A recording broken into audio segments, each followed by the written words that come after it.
me gustaría tomar el concepto que se encuadra en el planteo que hicieron tanto Telma como Rafa, concepto que le gusta decir a Oscar, es América Latina en disputa, ¿no?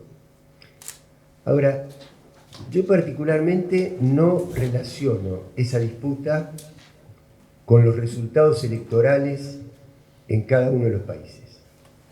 No es que porque en un país ganó el progresismo o porque en 2 o 3 países hay gobiernos progresistas, la disputa de América Latina se va a inclinar a favor del bloque progresista. Todo lo que voy a decir es estrictamente a título personal y me lo dicta fundamentalmente mi experiencia, que también es personal.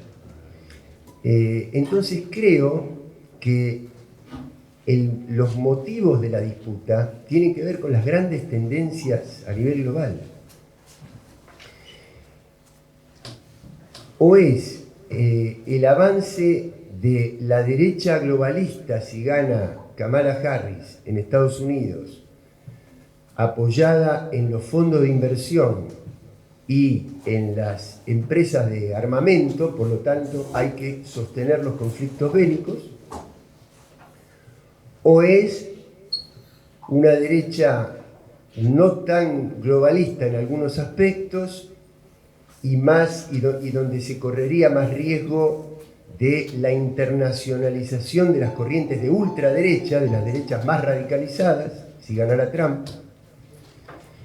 Pero desde el punto de vista de la dependencia financiera estructural y de la subordinación a las grandes estrategias del norte global, no creo que haya demasiadas diferencias para América Latina.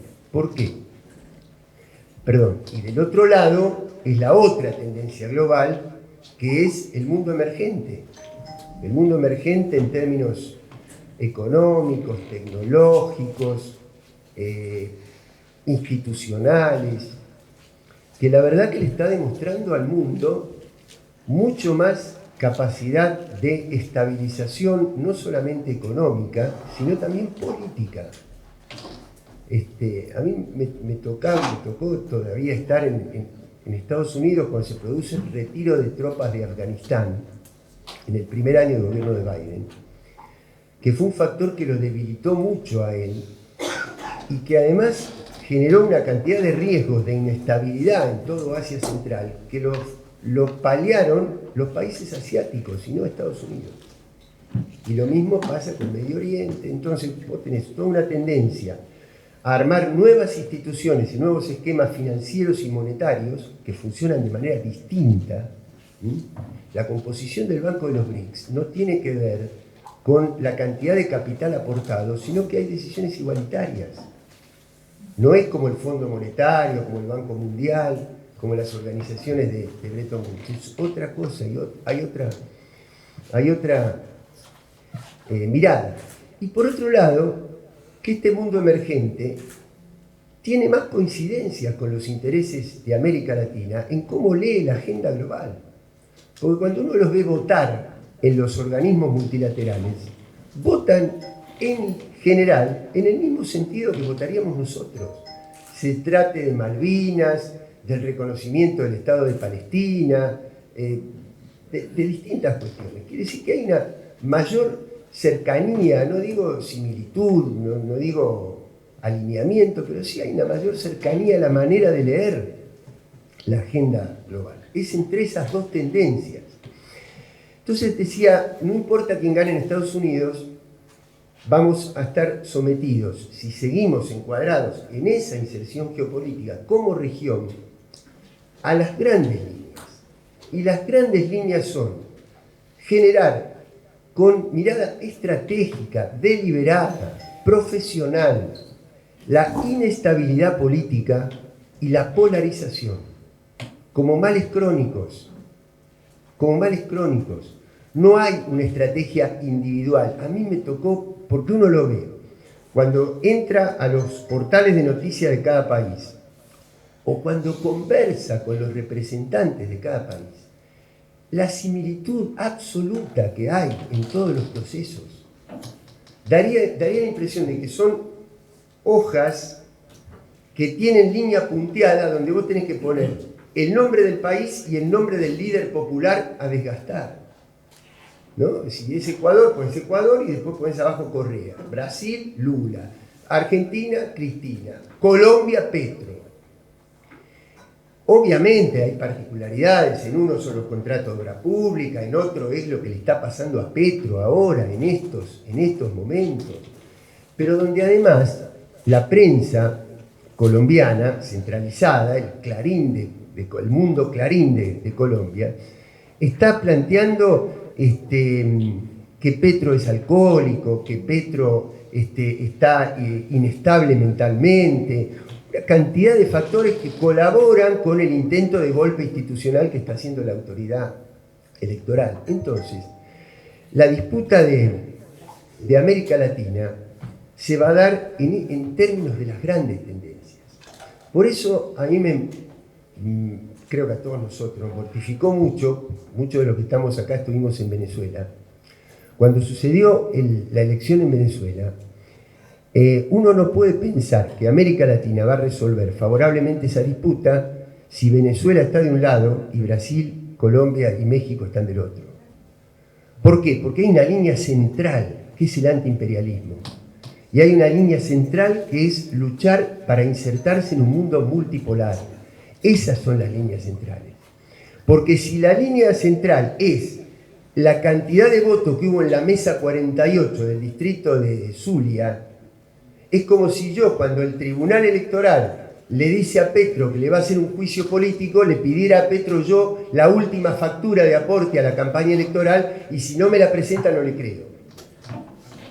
Tengo que dejar del mismo lado a la América Latina progresista y tenemos que luchar para eso. Y para eso hay que dar batallas muy fuertes y hay que tomar, porque ahí está el desafío, resortes estratégicos de poder, que son, desde el punto de vista social, no solamente, es decir, el mundo, hay que volver a representar al mundo plebeyo, hay que tener una estrategia sobre el factor religioso, hay que tomar el factor militar / policial, que en algunos países es más distante, en otros países es más similar, y medios de comunicación y poder judicial. Por eso la importancia de la reforma judicial de AMLO y por eso la preocupación de los Estados Unidos.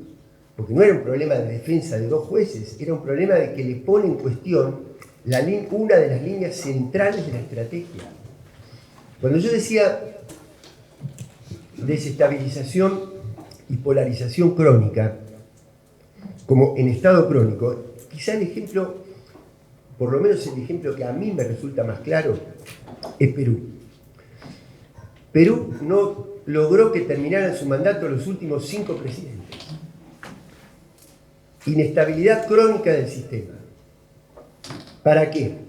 Para que el sistema esté ensimismado en resolver su crisis endógena, mientras la macroeconomía, que es una de las que mejor funciona en toda América, no hay déficit, no hay problema de reservas, no hay inflación, las grandes variables macroeconómicas funcionan. ¿Para qué? Para que la política no pueda intervenir en el funcionamiento de la macroeconomía y el agronegocio, el sector pesquero y el sector minero sean los que se quedan con la renta de esa macroeconomía que funciona bien. En otros países se expresa de otra manera, pero la línea es la misma. Entonces, termino con esta conclusión. El discurso y los documentos de Blinken. Cuando va Laura Richardson a la Comisión de Defensa del Senado de los Estados Unidos, o la política de Amazon para poner dos caras de un mismo proceso imperialista, uno del sector privado y el otro del sector público, que son exactamente lo mismo en Estados Unidos, representan para América Latina lo mismo, son estrategias absolutamente regionales. Regionales, no tienen una estrategia por país. A lo sumo te dicen y te puntean, Cuba, Nicaragua y Venezuela son dictaduras. ¿Por qué? Porque las ponen en un estadio superior porque tienen la inserción geopolítica más marcada. Por eso son más enemigos todavía, porque ya definieron una nueva inserción geopolítica y por eso se sostienen, habiéndoles hecho todo lo que les han hecho. Por lo tanto, si América Latina quiere salir, tiene que discutir su nueva inserción geopolítica, con todos los riesgos que eso implica. Las dos últimas cosas donde quiero también aportar una mirada personal es a salir de algunos clichés. Yo, imagínense, vengo de la OEA, doy la vida por la CELAC, pero no romanticemos la mirada de las organizaciones multilaterales por el solo hecho que no está Estados Unidos. Porque si está el Caribe con problemas como el de Haití, que es un tipo de problema, o problemas como los de las islas del Caribe, que no tuvieron una vacuna, que no tuvieron un peso de turismo durante los 2 años y medio de la pandemia, y que además están sufriendo los desastres naturales que no tienen precedente en los últimos 100 años, ¿quién las va a ayudar? ¿La Argentina, que le debe al Fondo Monetario, o los Estados Unidos? Por lo tanto, ahí van a estar los votos del Caribe.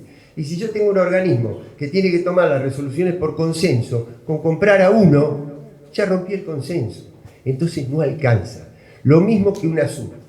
Cuando hicimos UNASUR vinieron gobiernos de otras líneas ideológicas, como Piñera o como Uribe. Pero claro, porque había una hegemonía política tan grande que para la derecha era más polo de atracción participar que no participar. Por lo tanto, no reniego de estos organismos. Lo que digo es, para que estos organismos realmente funcionen en el sentido que queremos, tenemos que construir hegemonía política de gobiernos populares. Y esos gobiernos populares tienen que dar una batalla de coraje y de valentía como no la hemos dado. Así se va a definir, no de otra forma, la América Latina en disputa. Listo.